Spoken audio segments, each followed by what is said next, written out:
ఛత్రపతి శివాజీ మహారాజ్ 396వ జయంతిని పురస్కరించుకొని మంగళగిరి నగర వీధుల్లో గురువారం శోభాయాత్ర ఘనంగా నిర్వహించారు.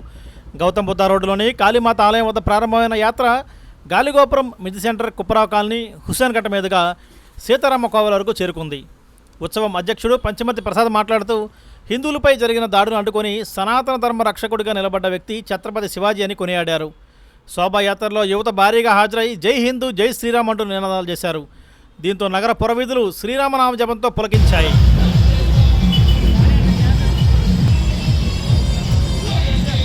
నమస్కారం. ఈ రోజున మంగళగిరి పట్టణంలో ఛత్రపతి శివాజీ మహారాజ్ జయంతిని అత్యంత కన్నుల పండగగా చేసుకోవడం జరుగుతూ ఉంది. 396వ జయంతిని ఎంతో వైభవంగా జరుపుతున్నాం. మరి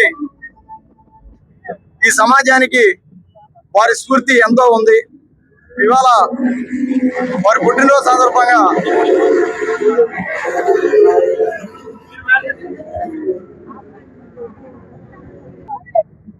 జరుగుతున్నటువంటి సందర్భంలో మరి వారి యొక్క స్ఫూర్తితో మనమంతా కూడా యువత గాని, తల్లిదండ్రులు గాని ఒక ఆదర్శంగా తీసుకోవాలా.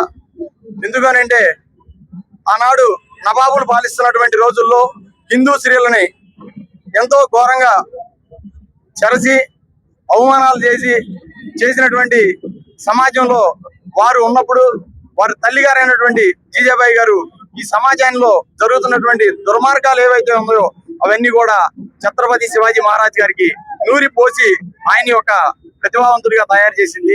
వాళ్ళ అమ్మగారి యొక్క స్ఫూర్తితోటే వారు యుద్ధాలు చేసి హిందూ సామ్రాజ్యాన్ని సాధించి మరి తర్వాత ఆయన కాలం చేయడం జరిగింది.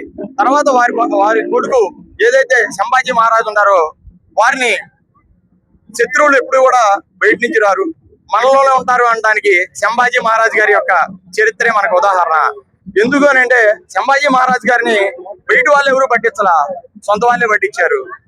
ధర్మం మారమని చెప్పి అతన్ని అనేక రకాలుగా హింస పెట్టినప్పటికీ కళ్ళు పీకేశారు, చర్మం వదిలేశారు, ముక్కలుగా చేసినప్పటికీ కూడా వారిని ధర్మం మారు అంటే నా ప్రాణమైనా ఇస్తా గానీ ధర్మం మారనన్నారు. ఇవాళ సమాజంలో మనం చూస్తున్నాం, తలనొప్పిగా ఉందని, జ్వరం వచ్చిందని, చిన్న చిన్న కారణాలకి ఎవరో ఒకరు వచ్చి ప్రలోభాలు పెడితే ఆ ప్రలోభాలకి లోనైపోయి మతం మారేటువంటి వీక్ మైండ్ కి తయారైనటువంటి ఈ సమాజంలో ప్రతి ఆడకూతురు, ప్రతి వాళ్ళు కూడా తల్లి ఫస్ట్, స్త్రీ ఫస్ట్. ఎందుకంటే ఎవరో ఒక ఆమె మతం మారి వచ్చి ఈ తల్లి దగ్గర చెప్తే ఈ తల్లి దాన్ని తీసుకొని ఊరంతా బాగుతుంది. ఇది కరెక్ట్ కాదు.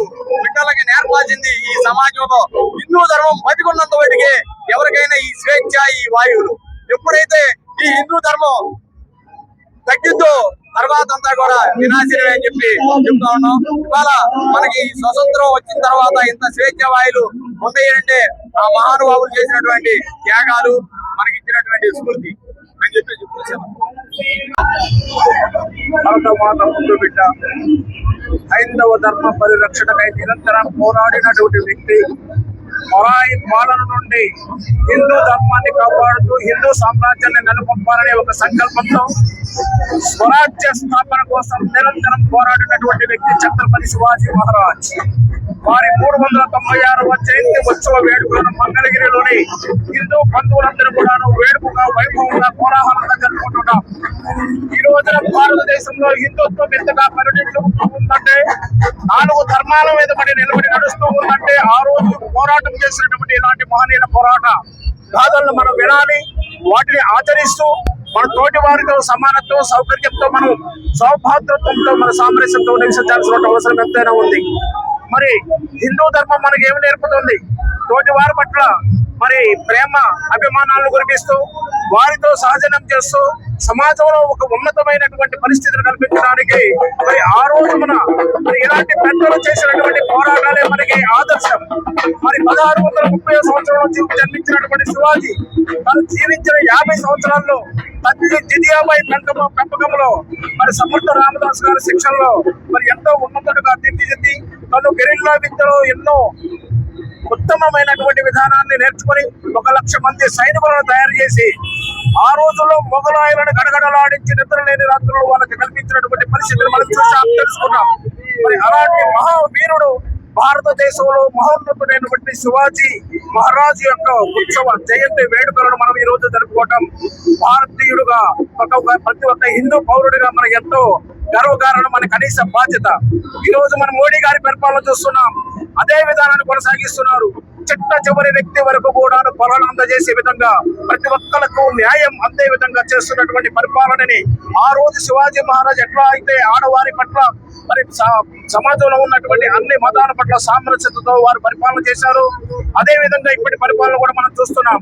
కాబట్టి ప్రతి ఒక్క హిందూ పుట్టినటువంటి భారతీయుడు మరి ఈ భారతదేశంలో శివాజీ మహారాజుని ఆదర్శంగా తీసుకుని వారి అడుగుజాడల్లో వారి యొక్క అనుసరణ చేస్తూ ముందుకు పోవాల్సిన అవసరం ఎంతైనా ఉందని చెప్పి ఈ సందర్భంగా తెలియజేస్తున్నాను. భారత్ మాతా కీ జై! భారత్ మాతా కీ జై!